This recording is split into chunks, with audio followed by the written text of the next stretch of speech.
Let him pick up a direction to travel. At some point, he's going to see those things. You're going to let that leash slide, and you're going to move with him naturally. As soon as... Oh, you would, you bugger. And shorten your leash. Hopefully that this is going to be okay. And you're just going to let him explore.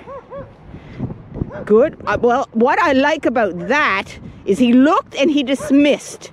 Think about that leash again and the tangle around his head. So sort of shorten your leash a little bit more so we don't have the tangle. Good.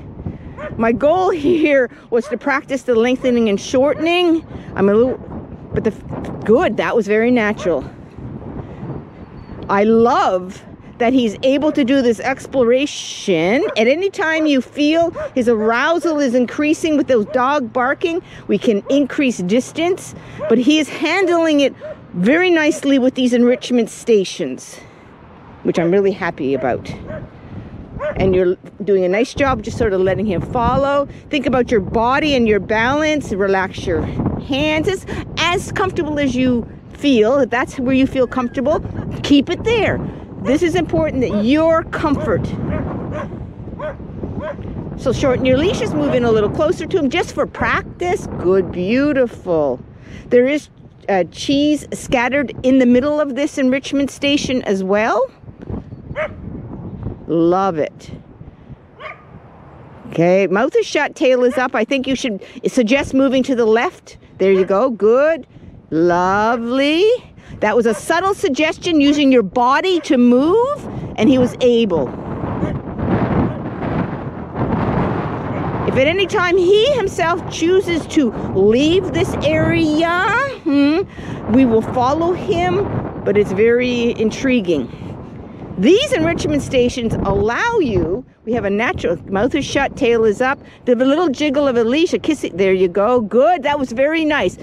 Follow him. Lois, that was absolutely gorgeous. I hope you feel that.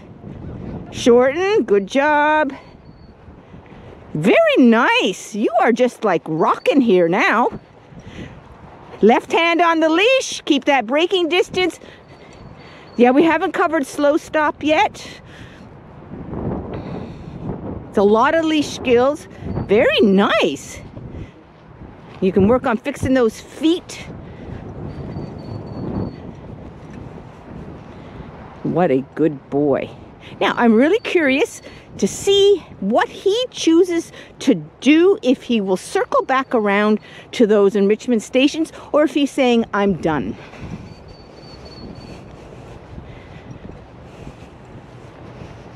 Look at your braking. There you go. Good girl. I want you to look at your braking distance, because that braking distance is really important when we have to slow stop our dog.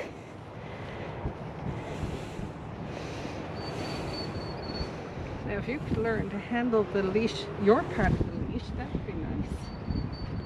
Good. Keep following. I'm really curious what he chooses to do. This part right here was a beautiful experience for him. My goal was not to have a trigger, a dog barking within that, but he did lovely. That's it. Nice shortening. Very, very nice. Again, the leash between the legs is something I'd like to work to eliminate, but there, nice. No, ideally we we would lower that leash to the ground a little bit, and work to just maneuvering it out of his feet with the way he naturally moves his feet. Or you do a trained skill. Now again, you do not need to go all the way up there, so you can shorten your leash, turn your hips. You can turn your hips, suggest come this way, make a little kissing noise, start shortening, and you suggest a different direction of travel. There you go, you got it. Now you're really gonna have to deal with it. So if we tossed a few treats to the ground, then you could sort of see, oh, it's not really tied. I was gonna say maybe he can move his feet, but it's too tied. We do have to manipulate. If we have to manipulate, I usually have a tendency to do this so it's not so invasive. But you are doing wonderfully, Lois. And again, our line is quite long. and the collar does impede the natural movement. It just sort of automatically goes underneath. There you go. Turn your left hand under. There you go. Now, I really want to point out that that he moved away and he has circled himself back around. Well, to an area we know he likes. But that's often what happens in bat. Either with a subtle suggestion from us to move away, or they do it on their own, like he did yesterday with the people. And then out of curiosity, and in this case the enrichment stations are here, they often circle back around. I don't know if you're hearing me or not, because you are doing big focusing. Yeah, but You're doing wonderful. I'm always focused when I'm out with him. You are. You're doing great. We're going to let him stay here again.